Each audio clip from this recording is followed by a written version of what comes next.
slipped a cough from my mouth due to the thin layer of dust coating every inch of the room. I slowly flicked the light on to reveal a room that looked like it hadn't been touched in years. I began to the right to look through boxes and boxes for Dad's Lexington and Concord textbook. But something else grabbed my attention. A metal box. I approached the object and removed the lid to find a letter. Who even writes letters these days? I began to read to find it was to me. Well, a grandson. But wait, it is to me. This is from my grandfather, Robert Chambliss. Dear Dear grandson. grandson, I know we have never met, but I would like to tell you my story. I was born in 1938 in Birmingham, Alabama.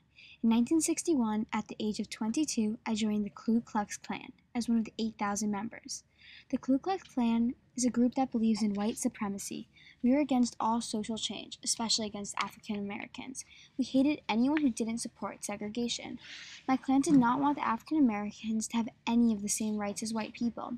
During the 1960s, my Klan and I did everything to prevent the African Americans from having voting rights.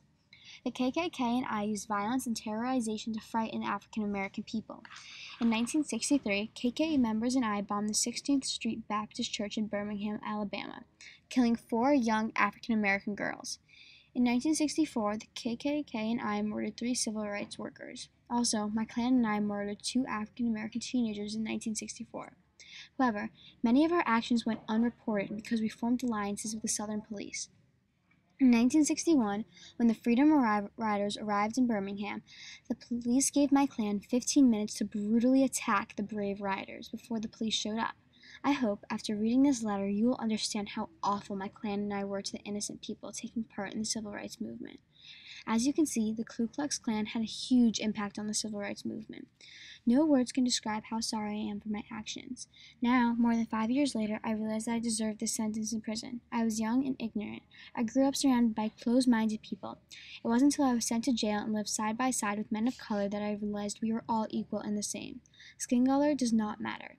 I hope you choose to not follow in my footsteps and make the same mistakes I made. Do whatever you can to put an end to hate groups such as the Ku Klux Klan. From your grandfather, Robert Chambliss. Speechless. That's the only response that could describe how I feel right now. I mean, I've heard of the Ku Klux Klan, but I just never thought my own family, my own grandfather would be a part of that.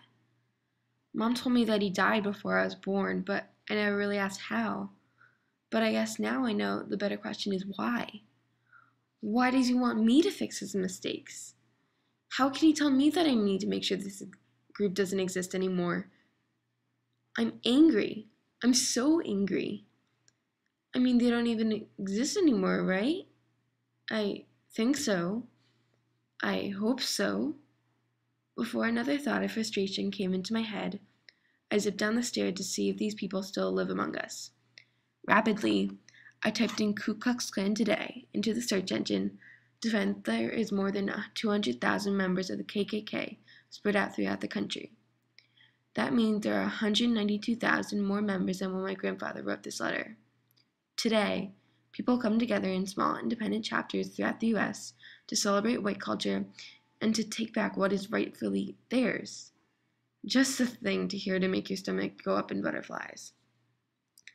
As I continued to read on, I learned that there are now different chapters that believe in different things. Like one group believes each race should stay within their own race, but other chapters believe that white should be the dominant race. It's also like these people live in an opposite world. Today, Thomas Robb leads the National Nights Party all over the country to lead people to speak out about a world run by whites. It also says that there was significant growth since Barack Obama's election, gay marriage, and urban crime immigration.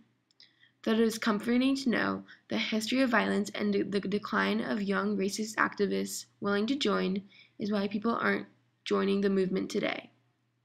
So from what we've seen in generations of kids today, hopefully future generations will be able to become more liberal and to stop this movement.